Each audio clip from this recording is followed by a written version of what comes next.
اللہ کے محبوب علیہ الصلوۃ والسلام نے ایک بڑی خوبصورت بات ارشاد فرمائی، ذرا سنیے اور اس کا لطف لیجئے اور حضور کے دیے گئے اس وعدے پہ دل کے قرار کا سامان کیجئے۔ اللہ کے محبوب علیہ السلام نے ارشاد فرمایا کہ من یکفل لی اللہ یسأل الناس شیئا، جو شخص مجھے اس بات کی ضمانت دے کہ وہ اللہ کے علاوہ کبھی بھی کسی سے کوئی سوال نہیں کرے گا، جب بھی کوئی مشکل ہوئی، جب بھی تکلیف ہوئی تو وہ سوال مالک کی دہلیز پہ کرے گا،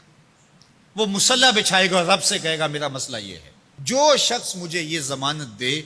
کہ وہ اللہ کی دہلیز پہ اپنے سوال رکھے گا، اللہ کے علاوہ کسی سے نہیں کہے گا، اللہ کے محبوب فرماتے ہیں اتکفل لہ بالجنہ، میں اس کو جنت کی ضمانت دیتا ہوں۔ اور یہ روایت حضرت ثوبان رضی اللہ تعالی عنہ سے مروی ہے۔ حضرت ثوبان نے جب حضور سے یہ فرمان سنا تو انہوں نے کہا حضور میں ضمانت دیتا ہوں، میں زندگی بھر اللہ کے علاوہ کسی سے سوال نہیں کروں گا۔ اور صحابہ نے پھر اس پہ عمل کر کے دکھایا۔ صحابی کا کوڑا گرتا ہے اور وہ بھی گھوڑے سے نیچے اتر کے خود اٹھاتا ہے، کہا جاتا ہے جناب آپ نے کہہ دیا ہوتا ہم اٹھا کے دے دیتے، کہا ہاں نہیں، ہم نے حضور سے عہد کیا تھا کہ اللہ کے علاوہ کسی سے سوال نہیں کریں گے۔ تو انہوں نے اتنا لحاظ رکھا اور اپنے وعدے کی پاسداری اس انداز سے بھی کی۔ تو یہ ہے وہ دولت جو کسی بندے کو اللہ صالح اعمال کے نتیجے میں عطا کرتا ہے۔ حضرت حسن بصری رضی اللہ تعالیٰ عنہ فرماتے ہیں کہ یہ کسی شخص کا ضعیف یقین ہے کہ جو اس کے پاس موجود ہے اس پر اس کو اعتماد ہے، اور اس کا جو حصہ اللہ کے پاس موجود ہے اس پر اس کو اعتماد نہیں ہے۔ دیکھیے ایک شخص کے پاس کچھ پیسے موجود ہوں، اس کی جیب میں ہے، اس کے لاکر میں ہے، گھر میں ہے، اور ایک وہ اس کا مال ہے جو بینک میں پڑا ہوا ہے، تو جس طرح وہ اپنے ہاتھ میں موجود پیسوں پر مطمئن ہوتا ہے، بینک میں پڑے ہوئے پیسوں پر بھی ایسے ہی مطمئن ہوتا ہے، کہتا ہے وہ بھی میرے ہی ہیں۔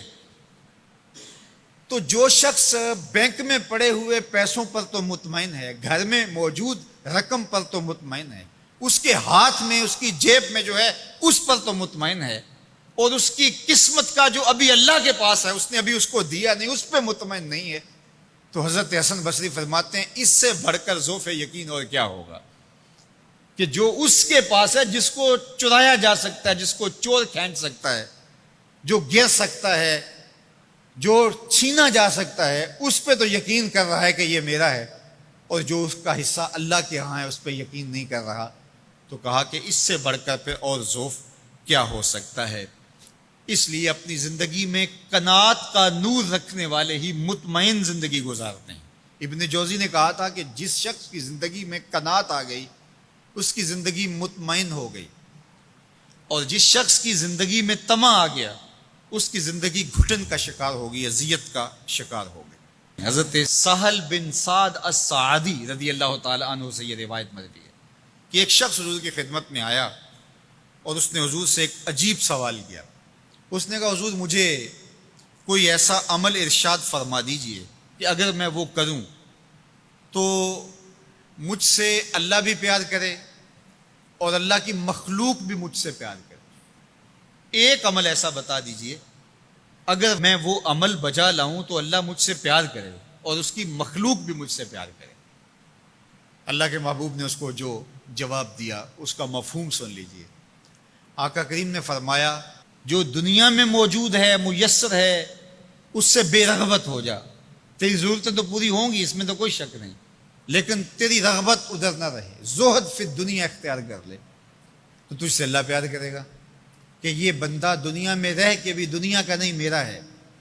اور جو لوگوں کے پاس ہے ان سے بے نیاز ہو جا تو